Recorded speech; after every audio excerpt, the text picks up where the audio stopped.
ಪ್ರಿಯ ವೀಕ್ಷಕರೇ, ಈಗ ಇನ್ನೊಂದು ಬಗೆಯ ಖಾದ್ಯ ಗಾಜರ್ ಕಾ ಹಲ್ವಾ ಮೊದಲೇ ತುರಿದಿಟ್ಕೊಂಡಿದ್ದೀವಿ.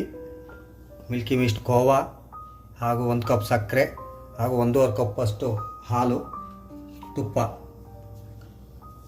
2 ಟೇಬಲ್ ಸ್ಪೂನಷ್ಟು ತುಪ್ಪನ ಒಂದು ಕಡಾಯಿಯಲ್ಲಿ ಕರಗೋಕ್ಕೆ ಬಿಟ್ಬಿಡಿ.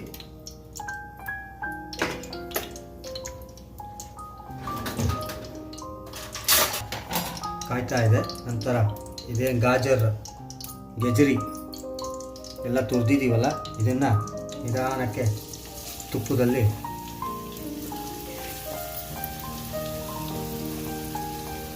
ಉದ್ದನೆಯ ಕ್ಯಾರೆಟ್ ಅಂತಾರೆ ಗೆಜರಿ, ಒಂದೊಂದು ಕಡೆ ಒಂದೊಂದು ಭಾಷೆ.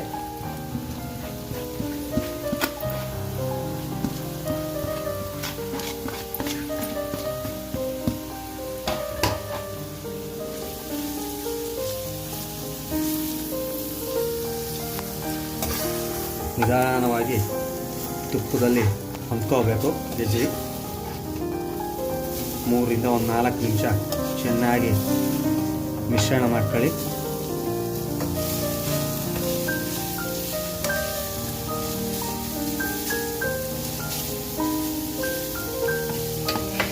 ಸ್ವಲ್ಪ ಇನ್ನೊಂದು ಟೇಬಲ್ ಸ್ಪೂನ್ ತುಪ್ಪವನ್ನು ಮತ್ತೆ ಮಿಶ್ರಣ ಮಾಡ್ಕೊಂಡಿದ್ದೀವಿ.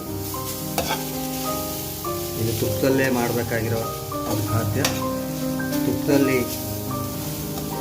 ಗೆಜರಿ ಚೆನ್ನಾಗಿ ಹುರಿದು ಹೊಂದ್ಕೊಂಡಾಗ ಒಂದು ಒಳ್ಳೆ ಫ್ಲೇವರ್ ಬಿಡುತ್ತೆ.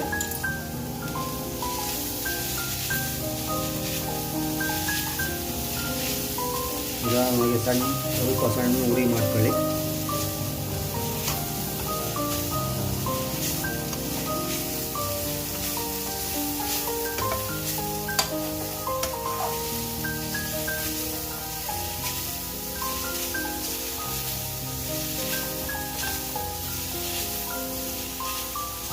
ನಿಧಾನಕ್ಕೆ ಹುರಿತಾ ಇರಿ. ಇದನ್ನು ನೋಡಿದವರು ಕೊನೆವರೆಗೂ ನೋಡಿ, ಸಬ್ಸ್ಕ್ರೈಬ್ ಆಗಿ, ಬೆಲ್ ಬಟನ್ ಒತ್ತಿ, ಲೈಕ್ ಕೊಡಿ. ಹೊಸದಾಗಿ ಶುರು ಮಾಡಿರೋ ಚಾನಲ್.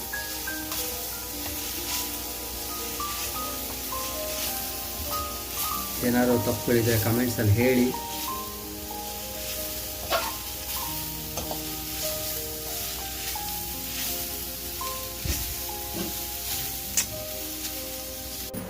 ಇವಾಗ ಇಲ್ಲಿವರೆಗೂ ಹುರಿದು ಈ ಕಂದು ಒಂದು ಬಣ್ಣ ಬದಲಾದ ಮೇಲೆ 1.5 ಲೋಟ ಹಾಲು ಹಾಕೊಳ್ಳಿ.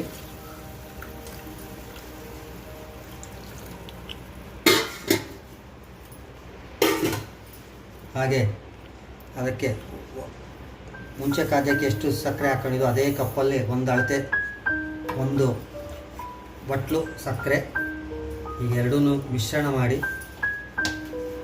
ಇದಕ್ಕೂ ಕೂಡ ಖೋವಾ ಹಾಕಬೇಕಾಗತ್ತೆ.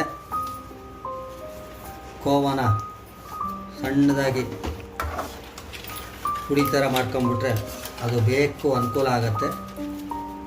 ಖೋವಾ ರೆಡಿ ಹಾಕೋದ್ರಲ್ಲಿ ಈ ಮಿಶ್ರಣವನ್ನು ಹಾಲು, ಸಕ್ಕರೆ, ಗೆಜ್ರಿ 3 ತುಪ್ಪದ ಜೊತೆ ಹೊಂದ್ಕೊಳ್ಳೋ ಹಾಗೆ ನಿಧಾನ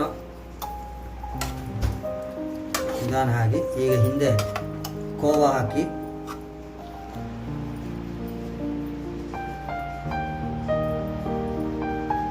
ಒಂದು 2 ನಿಮಿಷ ಚೆನ್ನಾಗಿ ಕೈ ಆಡಿಸಿದ್ರೆ, ಕಡಿಮೆ ಫ್ಲೇಮಲ್ಲೇ ಇರಲಿ.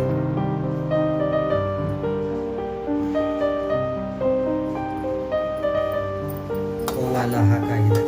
ಈಗ ಮತ್ತೆ ಮಿಶ್ರಣ ಮಾಡಿ ಹಾಲು, ತುಪ್ಪ, ಗೆಜರಿ, ಸಕ್ಕರೆ, ಖೋವಾ ಈ 5 ಅಂಶಗಳು ಈಗ ಇದರಲ್ಲಿ ಕೂಡಿದೆ. ಇದು ಚೆನ್ನಾಗಿ ಆದಷ್ಟು ನಿಧಾನವಾಗಿ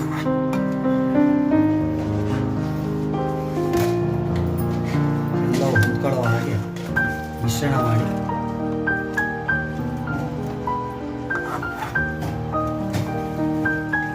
ಸ್ವಲ್ಪ ಈಗ ಉರಿ ಜಾಸ್ತಿ ಮಾಡ್ಕೊಳ್ಳಿ ಗ್ಯಾಸಿಂದ.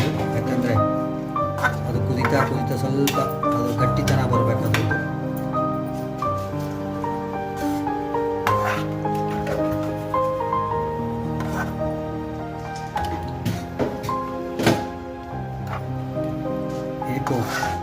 ಮುಂಚೆ ಒಂದು ಸೋರೆಕಾಯಿ ಹಲ್ವ ಮಾಡಿದಾಗ ಏನು ಒಂದು ತುಪ್ಪದಲ್ಲಿ ಬಾದಾಮಿ, ದ್ರಾಕ್ಷಿ, ಗೋಡಂಬಿ ತುಪ್ಪದಲ್ಲಿ ಹುರಿದಿದ್ವು ಅದೇ ಒಂದು ಕಡೆ ತೆಗೆದಿಟ್ಕೊಂಡು ಮತ್ತು ಇದಕ್ಕೂ ಕೂಡ ಕೊನೆಯದಾಗಿ ಅದನ್ನು ಮಿಶ್ರಣ ಮಾಡ್ತೀವಿ. ಇದಕ್ಕೆ ಏಲಕ್ಕಿ ಹಾಕ್ತಾ ಇದ್ದೀವಿ.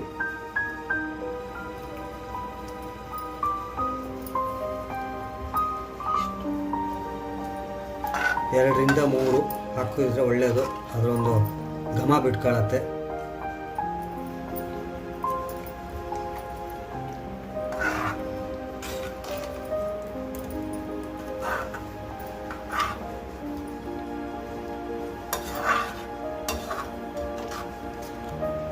ನೋಡಿ, ಒಂದು ಕಡೆ ಸ್ವಲ್ಪ ಗಟ್ಟಿ ಕಾಣುತ್ತೆ, ಒಂದು ಭಾಗ ಸ್ವಲ್ಪ ನೀರಿನ ಹಾಲಿನ ಅಂಶ ಹಾಗೆ ಇದೆ.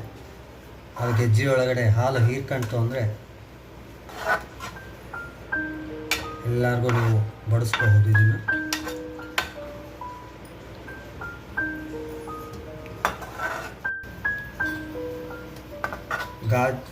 ಗೆಜ್ರಿಯ ಹಲ್ವಾ ಒಂದು 5 ನಿಮಿಷ ಈಗ ಚೆನ್ನಾಗಿ ಕೈಯಾಡಿಸಿ, ಯಾವುದೇ ಕಾರಣಕ್ಕೂ ತಳ ಹಿಡಿಯಲೇ ನೋಡ್ಕೊಳ್ಳಿ. ಕೆಳಗಡೆ ಭಾಗದಲ್ಲೇ ತುಪ್ಪದಲ್ಲೇ ಹುರಿದಿರೋದ್ರಿಂದ ಎಲ್ಲೂ ತಳ ಹಿಡಿಯಲ್ಲ. ಆದಷ್ಟು ನಿಧಾನವಾಗಿ ಗೆಜ್ರಿ ಮತ್ತು ಹಾಲು ಎರಡು ಮಿಶ್ರಣ ಆಗೋ ಹಾಗೆ 4ರಿಂದ 5 ನಿಮಿಷ ಚೆನ್ನಾಗಿ ಕೈಯಾಡಿಸಿ.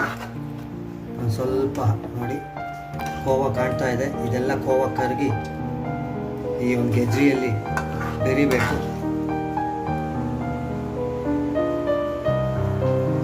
ಫ್ಲೇಮ್ ಸ್ವಲ್ಪ ಜೋರ ಇಟ್ಕೊಂಡಿದ್ದೀವಿ.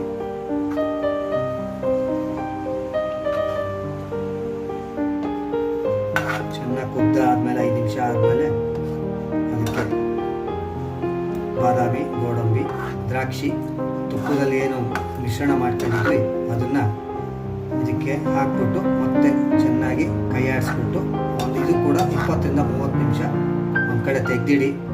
ಬಿಸಿಯಲ್ಲೇ ತಕ್ಷಣ ತಿನ್ನಕ್ಕೆ ಹೋದರೆ ಅದ್ರ ಸ್ವಾದ ಸಿಗಲ್ಲ.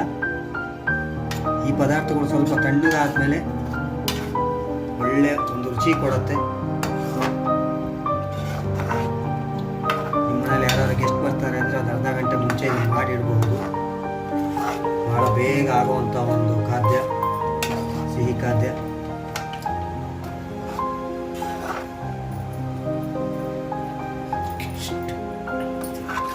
ನೋಡಿ, ಇವಾಗೆಲ್ಲ ಮೇಲ್ಬೈ ಭಾಗದಲ್ಲೆಲ್ಲ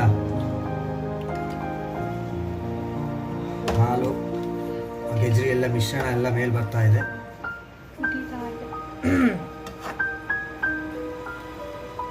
ಈಗ ಕುದಿ ಹಿಡಿತಾ ಇದೆ.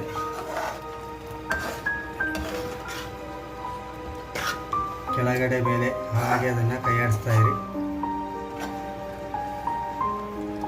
ವೀಕ್ಷಕರೇ, ಈಗ ಗ್ಯಾಸ್ನ ಆಫ್ ಮಾಡಿದ್ದೀವಿ. ಈ ಬಣ್ಣಕ್ಕೆ ತಿರುಗಿದೆ. ಇವಾಗ ನಾವು ಮುಂಚೆ ಹೇಳಿದ ಹಾಗೆ ಈಗ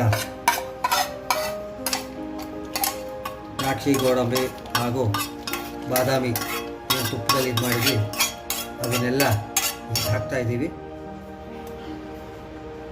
ಒಂದು ಸ್ವಲ್ಪ ಅದರದ್ದು ಒಂದು ಲಿಕ್ವಿಡ್ ಥರ ಇರುತ್ತೆ ಹಾಲು, ಅದನ್ನೊಂದು ಸಲ ಈ ಪಾತ್ರೆ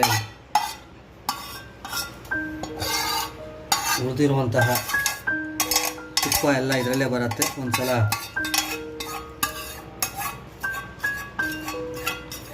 ಮಿಶ್ರಣ ಮಾಡಿ ಮತ್ತೆ ಅದನ್ನು ನೀವೇನು ಹಲ್ವಾ ಮಾಡ್ತಾ ಇದ್ದೀರಾ ಗೆಜ್ರಿದು ಅದರಲ್ಲಿ ಹಾಕೊಳ್ಳಿ. ಮತ್ತು ಹಾಗೆ ನಿಧಾನವಾಗಿ ಕೈಯಾಡಿಸ್ಬಿಟ್ಟು